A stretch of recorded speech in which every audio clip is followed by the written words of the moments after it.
Welcome to Byte-Sized Tech, where we kind of blend casual conversations with hopefully insightful discussions on the latest in tech and gadgets. Yeah. Ever get lost in the jargon on TV spec sheets? Oh, yeah. We've all been there staring blankly at terms like quantum dots and MLA, just wondering what it all actually means for our viewing experience. Right. Well, today we're diving deep into the tech behind those dazzling TV pictures and hopefully demystifying some of those buzzwords for you. Sounds good. So let's start with one of those terms that has been popping up everywhere recently, quantum dots. Okay. We even got an email from a listener named Fed who's rocking a 2020 OLED TV and is wondering if they're missing out by not having quantum dots. That's a common question. And quantum dots definitely enhance color, especially LCD TVs. Oh, okay. They work like tiny light converters, taking the blue light from the LED backlight and converting some of it to red and green. I see.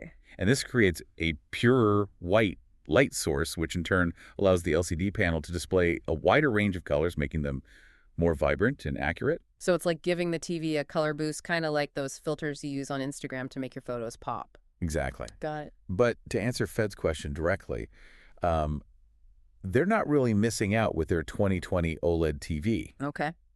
OLED technology already has a naturally wide color gamut, and quantum dots aren't really necessary for them to achieve stunning color. So they're already good. They're already good, yeah. Yeah. Now, quantum dot OLED TVs do exist, but they function a bit differently. Oh, interesting. In those TVs, the quantum dots work at the pixel level alongside blue OLEDs to create the colors directly without needing those color filters. Ah, so both types of OLED can deliver incredible color. It's just a different way of getting there. Exactly. Okay, that's good to know. But what about folks buying a new LCD TV? Is quantum dot technology something they should be looking for? Absolutely. Mm-hmm. Especially the budget-friendly range, quantum dot technology can make a huge difference in the overall picture quality. Gotcha.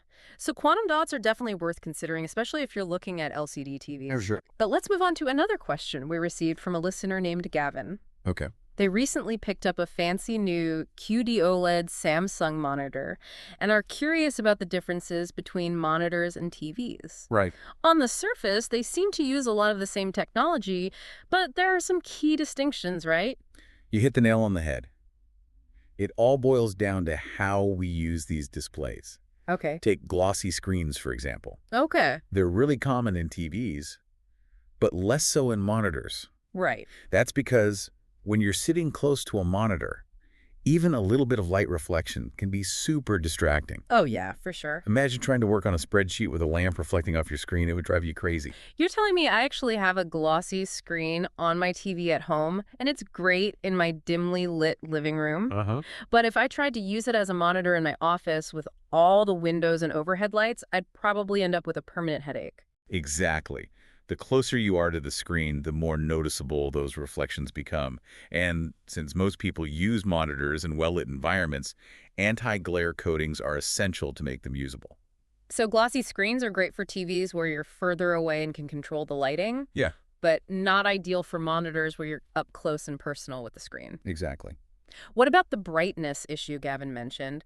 They noticed that their monitor isn't nearly as bright as their TV. Again, viewing distance plays a role here. Okay, Monitors don't need to be as bright as TVs because you're sitting much closer. right. A super bright monitor would be overwhelming and could even lead to eye strain, especially after hours of use. Yeah, that makes sense. Plus, cranking up the brightness on a monitor would require a much larger power supply, which could mean those clunky external power bricks that nobody wants cluttering their desk. Yeah, nobody wants that. Nobody wants that. So it's all about striking that balance between performance and practicality then. Exactly. Okay. And there's one more key difference Gavin mentioned. Picture processing.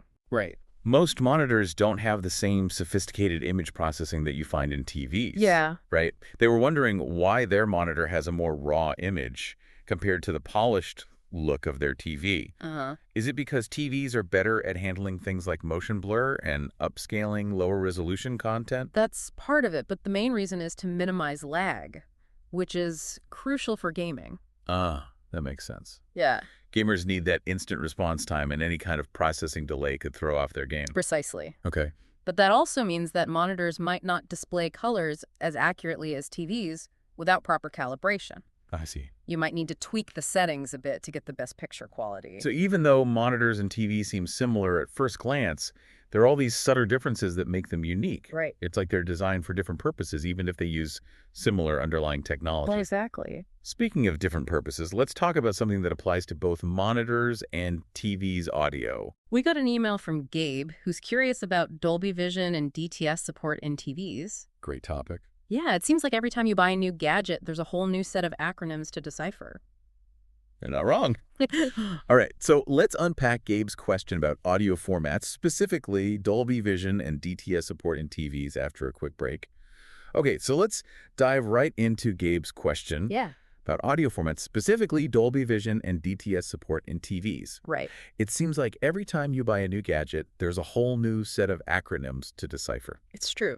Gabe's email actually brings up an interesting point about DTS, which stands for Digital Theater Systems. Okay. They're wondering if the lack of DTS support in the TV is a deal breaker, especially since they've heard there might be workarounds.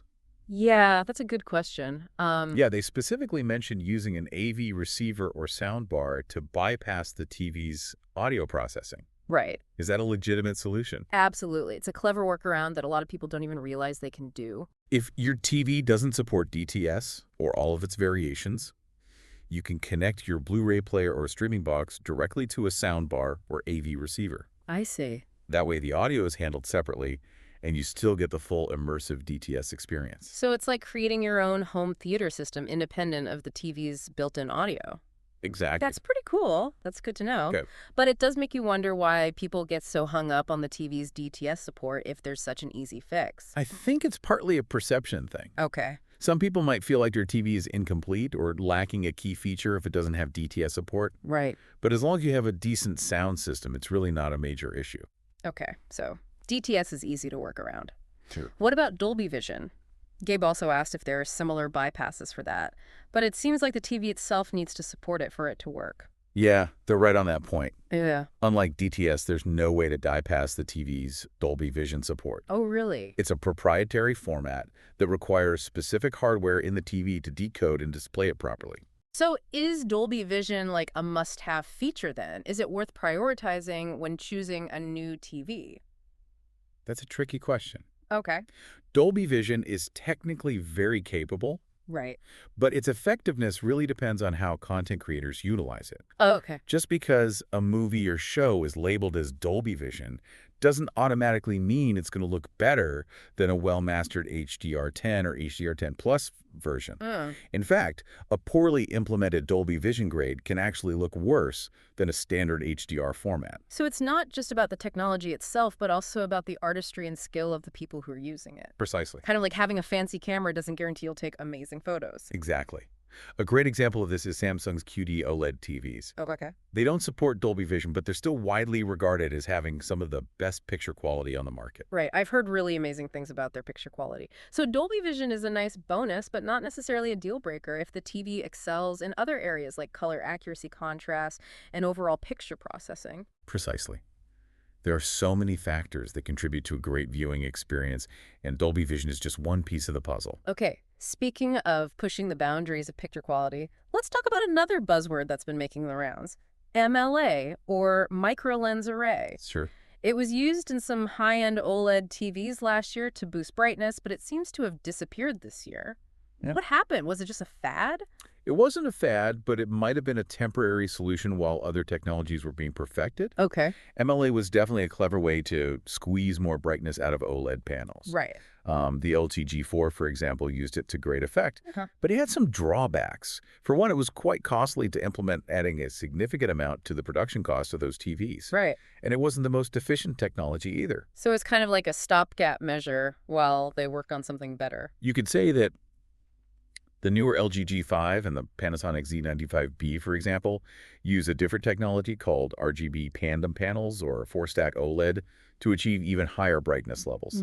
And with these newer OLEDs hitting peak brightness levels of almost 4,000 nits, the need for additional brightness boosting features like MLA seems to have faded. Wow, 4,000 nits. That's insanely bright. Mm. Is there even a point in going brighter than that? Can our eyes even perceive the difference at that point? It's getting to the point of diminishing returns for sure. Okay. We might be reaching the limits of what the human eye can perceive in terms of brightness, at least with current display technologies. All right. So maybe the brightness wars are finally winding down. That makes sense. And it leads us perfectly into a final thought for our listeners. So we've covered quantum dots, glossy screens, audio formats, and even those disappearing micro lens arrays. It really makes you wonder, what's next for TV technology? It's a fascinating time to be following the world of displays. There's so much innovation happening, especially in areas like micro LED. Yeah, micro LED. It has the potential to combine the best qualities of OLED and LCD, offering incredible black levels, vibrant colors, and even higher brightness. Micro LED always seems to be just around the corner, though. Is it actually going to be a game changer, or is it more hype than substance?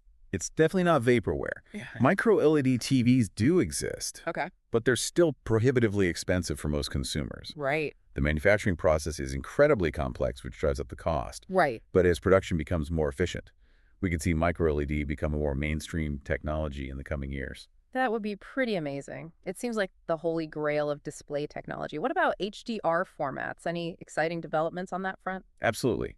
There's some interesting contenders emerging, like HDR10 Plus Adaptive and Dolby Vision IQ. Oh, cool. These formats go beyond just static metadata and actually adjust the HDR picture in real time based on the ambient lighting conditions in your room. So if you're watching a movie in a brightly lit room, the TV will automatically compensate and adjust the picture so you don't lose any detail in the highlights or shadows. Exactly. It's like having a personal colorist tweaking the image on the fly to ensure you're always getting the optimal viewing experience. That's pretty wild. It's mind-blowing to think how far we've come from those bulky CRT TVs with their curved screens and fuzzy pictures. The pace of innovation is truly remarkable.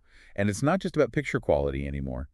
We're also seeing advancements in audio smart TV features and even the integration of gaming-specific features like variable refresh rate and auto low latency mode. It's like TVs are becoming the ultimate entertainment hubs, catering to every possible need and desire. So what gets you most excited when you look at the future of TV tech? What are you personally looking forward to? For me, it's the potential for even more immersive and personalized experiences. Okay. Imagine a TV that can adjust its picture settings based on your individual preferences or content that can dynamically adapt to your viewing environment. We're moving beyond simply watching TV to actually experiencing it in ways we never thought possible. That's a fantastic point. It's not just about the specs anymore. It's about how these technologies can seamlessly integrate into our lives and enhance our entertainment experiences. Exactly. And as these technologies become more sophisticated, we can expect even more creative and engaging ways to experience content. It's an exciting time to be a tech enthusiast. Absolutely. And on that note, we'd love to hear from you, our listeners. What features are most important to you when choosing a new TV? Are you all about picture quality, sound smart features, or something else entirely? Let us know in the comments. We always appreciate your insights and perspectives. It's what makes these deep dives so enjoyable. Yeah, we're always eager to hear what our listeners are thinking about and what excites them about the world of technology. All right, well, thanks for tuning in to Byte-Sized Tech. If you enjoyed this deep dive, like, comment, share, and subscribe for more fun tech discussions.